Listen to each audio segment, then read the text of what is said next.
Hey, what's up? Today I got a beautiful broiled feta recipe for you, straight out of Kalamata. I had this in this little restaurant. It's, the little cobblestone area, for those of you that know the city, a little bit behind the main square.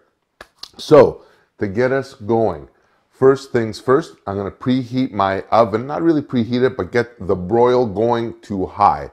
I want this to actually get all the heat from the top. Next thing, I am using two 200-gram pieces of feta here. I don't know about you, and I've looked high and low. I can't find a feta that's this big in one slab. So I'm just going to take it, and I'm using a little 9x9 or an 8x8 oven-proof pan. And you're just going to put your feta just like that. Nothing to this.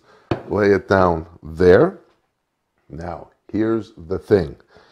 What I'm going to do next, I'm going to take some of these vine-ripened tomatoes here, and I'm just going to lay them over just like that. Nothing to this. Literally nothing to this at all. I love these tomatoes. They are so sweet.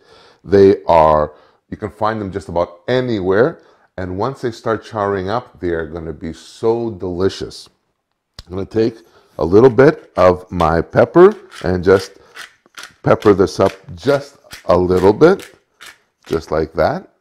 I'm going to take, of course, my Greek extra virgin olive oil. I'm just going to drizzle it all over the tomatoes, all over the feta, just like that. And believe me when I tell you, you don't need much. Maybe 2-3 tablespoons tops. And lastly, a little bit of my Greek oregano. Just a few little squeezes of this just to get that essence in there.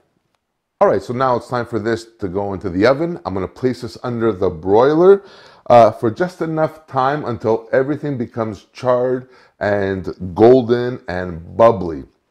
Here's the thing.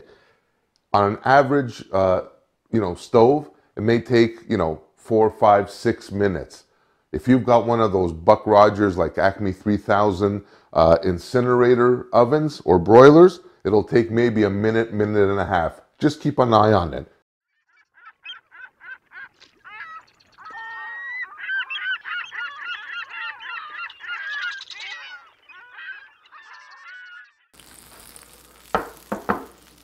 Oh boy. Oh boy. This is like still sizzling. It's out of the oven. It's beyond hotter than sin. It's like the temperature of the sun. It's really, really hot. But here's the thing. My feta has turned into like this ooey gooey mess. It's just spread all over the place here, just melted. I'm smelling the oregano. I'm smelling the roasted tomatoes. They've actually charred up, if you can see here, and they've released a lot of their sweetness in this. This is like what? It took like 5 or 6 minutes under the broiler, and it's ready to go. Here it comes, baby. Now, with this, you can serve this just like this with crackers. You can serve this with veggies and you can dip, or a spoon or a fork. Let me just, oh, look at this.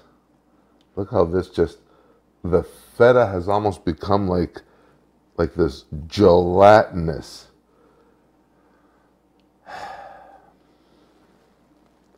Let's take a little corner here. Look at that. Here goes.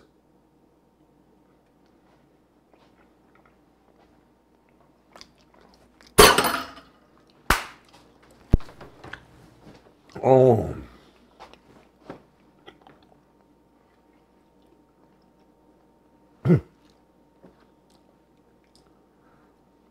My friends, get a few friends together, make this, serve a little ouzo or tsipuro on the side, maybe some Greek meatballs, that kind of bekri meze. You are going to have an epic experience. I don't know how else to tell you. The the sweetness of the charred tomato has blended in with the feta. It is like something, this is bringing me right back to that little restaurant in Kalamata. I have to tell you. But in this case, or in that case, they serve this with some pita bread triangles, toasted with a little olive oil on the grill. You know what I'm talking about. So that's it for this video on my grilled Kalamata feta with tomato and olive oil. I hope you guys tried. There's no reason not to try it. It takes like no time. And it's just only got maybe a couple, 3 ingredients in it.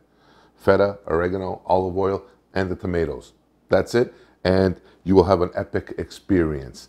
So I thank you so much for your time in watching this.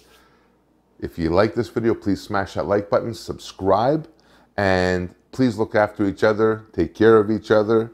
And until next time, I will see you on the next one. Bye for now.